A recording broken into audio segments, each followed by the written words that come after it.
తాజా అంశాన్ని చూస్తున్నాం. మేడ్చల్ దూలపల్లిలోని రసాయన గోదాంలో అగ్ని ప్రమాదం జరిగింది. రిషిక రసాయన గోదాంలో మంటలు భారీగా ఎగిసిపడుతున్నాయి. భారీగా వెలువడుతున్న పొగతో స్థానికులు ఇబ్బంది పడుతున్నారు. అగ్నిమాపక శాఖ సిబ్బంది మంటలు ఆర్పుతున్నారు. ఇక మరిన్ని వివరాలు మా ప్రతినిధి పవన్ అడిగి తెలుసుకుందాం. పవన్, చెప్పండి, అగ్ని ప్రమాదానికి సంబంధించి తాజా సమాచారం ఏంటి? జీడిమెట్ల పారిశ్రామిక వాడలోని మళ్ళీ ఒక అగ్ని ప్రమాదం జరిగింది. అంటే జీడిమెట్ల పారిశ్రామిక వాడలో వరుస ప్రమాదాలు జరుగుతున్నాయి, అగ్ని ప్రమాదాలు. ఈ నేపథ్యంలోనే ఈ రోజు కూడా ఉన్నటువంటి ఒక్కసారిగా దూలపల్లిలోని ఒక కెమికల్ గోడౌన్ లో ఉన్నటువంటి ఒక్కసారిగా మంటలు ఎగిసిపడ్డాయి. ఈ ప్రమాదం దాటికైతే చుట్టుపక్కల ఉన్న వాళ్ళంతా భయాందోళనకు గురై ఒక్కసారిగా పరుగులు తీసిన పరిస్థితి అయితే ఉంది. ప్రస్తుతం మనం చూస్తూ విజువల్స్ లో భారీగా పొగలు మంటలతో అయితే ఉక్కిరిబిక్కిరవుతున్నారు స్థానికులు. భారీగా మంటలు ఎగిసిపడుతున్నాయి. వెంటనే సమాచారం అందుకున్న అగ్నిమాపక సిబ్బంది అయితే ఘటనా స్థలానికి చేరుకున్నారు. ఘటనా స్థలానికి చేరుకొని మంటలను అదుపు చేసే ప్రయత్నం అయితే చేస్తున్నారు. ఇప్పటికే 3 ఫైర్ ఇంజన్లు అయితే ఘటనా స్థలానికి చేరుకొని మంటలను అదుపు చేస్తున్నాయి. ఇక ఈ క్రమంలోనే పక్కనే ఉన్నటువంటి మరొక గోడౌన్ కు కూడా మంటలు వ్యాపించాయి. దాంతో అప్రమత్తమైన ఫైర్ సిబ్బంది అయితే వెంటనే దాన్ని ఆపే ప్రయత్నం చేశారు. కాసేపటికి తీవ్రంగా శ్రమించి అయితే పక్క గోడౌన్ సగం వరకు అంటుకుంది మంటలు.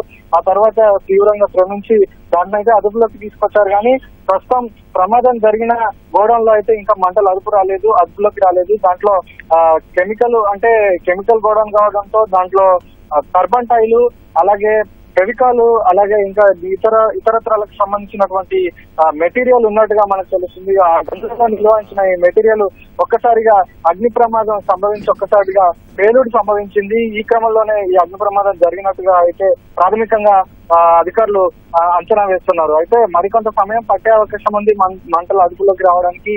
ఈ జీడిమెట్ల పారిశ్రామిక వాడలో అయితే ఇటీవల వరుస ప్రమాదాలు జరుగుతున్నాయి. స్థానికులు కూడా తీవ్ర ఆందోళన వ్యక్తం చేస్తున్న పరిస్థితి అయితే ఉంది. అయితే ఈ పారిశ్రామిక వాడలలో ఫైర్ సిబ్బంది అంటే అగ్ని ప్రమాదాలు జరగకుండా తీసుకోవాల్సిన జాగ్రత్తలు తీసుకున్నారా లేదా ఏంటి అనేది ఎప్పటికప్పుడు అధికారులు పర్యవేక్షించాలని చెప్పి కూడా స్థానికులు ఒకవైపు కోరుతూనే ఉన్నారు. మరోవైపు ఫైర్ సిబ్బంది కూడా ఎప్పటికప్పుడు తనిఖీలు చేస్తున్నప్పటికీ కూడా ఈ ప్రమాదాలు అయితే నిత్యకృత్యంగా మారాయని చెప్పుకోవచ్చు. ఇక ఈ ప్రమాదానికి సంబంధించి అయితే దాంట్లో ఫెవికాలు, అలాగే టర్పంటాయిలు దానికి మండే స్వభావం ఉండడంతో అయితే ఈ మంటలు మరింతగా ఎగిసిపడుతున్నాయి. ఇంకొక గంట సేపు అయితే సమయం పట్టే అవకాశం ఉంది ఈ మంటలు అదుపులోకి వచ్చేందుకు. పవన్, ఘటన సమయంలో గోడౌన్ లో ఎవరైనా ఉన్నారా? వివరాలు ఏమైనా తెలిసాయా? అంటే ఇది గోడౌన్ కావడంతో అయితే ఘటన సమయంలో ఎవరు లేనట్టుగా అయితే తెలుస్తుంది. ప్రస్తుతం అయితే గోడౌన్ కావడంతో ఎవరు లేరు. మామూలుగా విధులకు వచ్చేవారైతే కార్యకలాపాలు సాగించే ఒక పరిశ్రమ అయితే జనాలు ఉండేవారు. కానీ ఇది గోడౌన్ కావడంతో అయితే ఓన్లీ మెటీరియల్ కు సంబంధించి ఇతరత్రాలు నిల్వ ఉంచారు. ఉద్యోగస్తులు కావచ్చు, సిబ్బంది కావచ్చు, ఎవరు లేకపోవడంతో అయితే ఒక పెను ప్రమాదం తప్పిందని చెప్పుకోవచ్చు. కానీ ప్రమాదం జరిగిన వెంటనే చుట్టుపక్కల ఉన్న వాళ్ళు కావచ్చు, ఇతర గోడౌన్లలో సమీపంలో ఉన్న గోడౌన్లలో ఉన్న వాళ్ళు కావచ్చు, ఈ పేలుడు దాటికైతే ఒక్కసారిగా వాళ్ళు బయటికి పరుగులు తీశారు. సమీప ప్రాంతాల్లో ఉన్న వాళ్ళంతా కూడా దూరంగా పరుగులు తీసిన పరిస్థితి అయితే ఉంది. ఈ క్రమంలోనే దట్టంగా పొగలు వ్యాపించాయి. మంటలు కూడా ప్రస్తుతం అయితే అదుపు చేస్తున్నారు. ప్రమాద సమయంలో అయితే ఎవరు లేనట్టుగా తెలుస్తుంది మనకు, అది గోడౌన్ కాబట్టి.